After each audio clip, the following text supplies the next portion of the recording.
ইন্নাল হামদালিল্লাহ ওয়াসসালাতু ওয়াসসালামু আলা রাসূলিল্লাহ ওয়া আলা আলিহি ওয়া আসহাবিহি ওয়া মান ওয়ালা। যারা যেখান থেকে দেখছেন সবাইকে জানাই আমার আন্তরিক সালাম। আসসালামু আলাইকুম ওয়া রাহমাতুল্লাহি ওয়া বারাকাতুহু।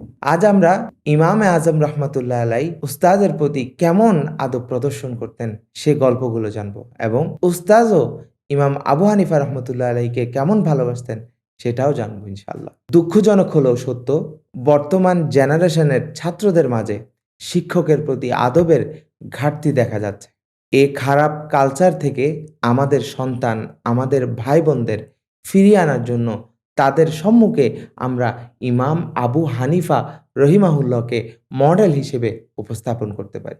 ইমাম আবু হানিফা রহমতুল্লাহ আলাই নিজেই বর্ণনা করেছেন, আমি একাধারে ১০ বছর যাবৎ ইমাম হাম্মাদ রহিমাহুল্লাহর মাদ্রাসার ছাত্র হিসেবে অবস্থান করি। তারপর আমি মনে করলাম আমি নিজেই এমন একটি মজলিস প্রতিষ্ঠা করে শিক্ষাদান শুরু করব। কিন্তু উস্তাজের প্রতি সম্মান আমাকে উক্ত কাজ থেকে বিরত রাখে।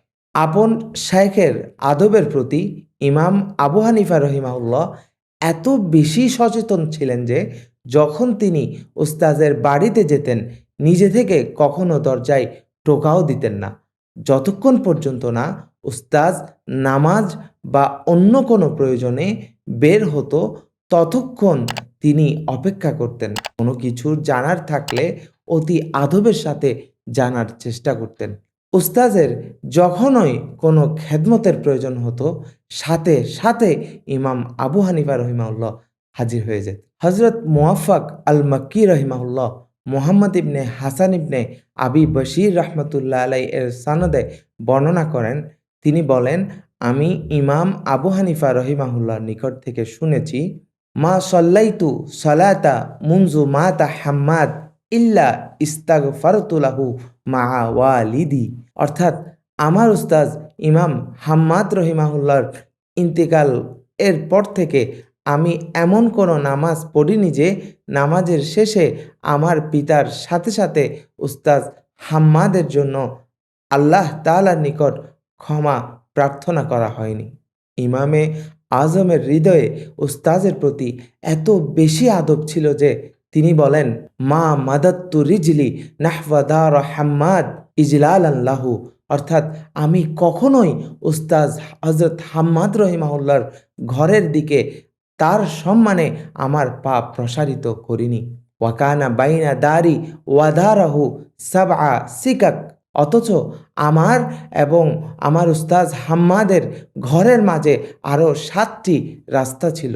আর এজন্যই আমাদের সালাফ সালেহিনদের মধ্যে অনেকেই বলেছেন, তাআল্লামিল আদব কাবলা আন তাতাআল্লামাল ইলম।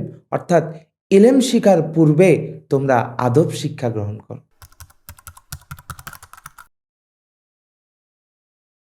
ইমাম আবু হানিফা রহিমাহুল্লাহ উস্তাজকে যতটা ভালোবাসতেন তার উস্তাজও ইমাম আবু হানিফা রহিমাহুল্লাহকে ততটাই ভালোবাসতেন। হজরত হাম্মাদ রহমতুল্লাহ আলাইয়ের সাহেবজাদা হজরত ইসমাইল বলেন, একবার আব্বাজান সফরে গেলেন। বেশ কিছুদিন তিনি দেশের বাইরে অবস্থান করলেন। সফর শেষে যখন তিনি বাড়ি ফিরলেন, আমি আমার আব্বাজানকে জিজ্ঞেস করলাম, আব্বাজান, সফর শেষে ফিরে এসে সর্বপ্রথম কাকে দেখার জন্য আপনার অন্তরে ব্যাকুলতা আসে? তিনি মনে মনে ভেবেছিলেন আব্বাজান বুঝি নিজ সন্তানের কথাই বলবেন, কিন্তু তিনি তার আপন সন্তানকে অবাক করে দিয়ে বললেন, আমি যখন সফরে থাকি তখন ইমাম আবু হানিফা রহিমাহুল্লাহর সাথে পুনরায় দেখা করার জন্য আমার মন আনচান করে। এবং তিনি আরও বললেন, যদি কোনো সময় নজর অন্যদিকে ফেরাবার প্রয়োজন না হতো তাহলে আমি সব সময় আমার ছাত্র ইমাম আবু হানিফার দিকেই তাকিয়ে থাকতাম। তাই আমি তরুণ প্রজন্মের শিক্ষার্থীদের আহ্বান করছি, আপনারাও আপন উস্তাদের প্রতি ইমাম আবু হানিফা রহমতুল্লাহ আলাইহির মতো আদব রাখুন। ইমাম হাম্মাদ বিন সুলাইমান রহমতুল্লাহ আলাইহি যেমন ছাত্র ইমাম আবু হানিফা রহমতুল্লাহ আলাইহিকে ভালোবেসেছেন, আপনাদের শিক্ষকরাও আপনাদের উস্তাদরাও তেমন আপনাদেরকে ভালোবাসবেন। আজ এই পর্যন্তই। ইনশাআল্লাহ পরবর্তী পর্বে আমরা ইমাম আবু হানিফা রহিমাহুল্লাহর তীক্ষ্ণ মেধা এবং বুদ্ধিমত্তা নিয়ে আলোচনা পেশ করব ইনশাআল্লাহ।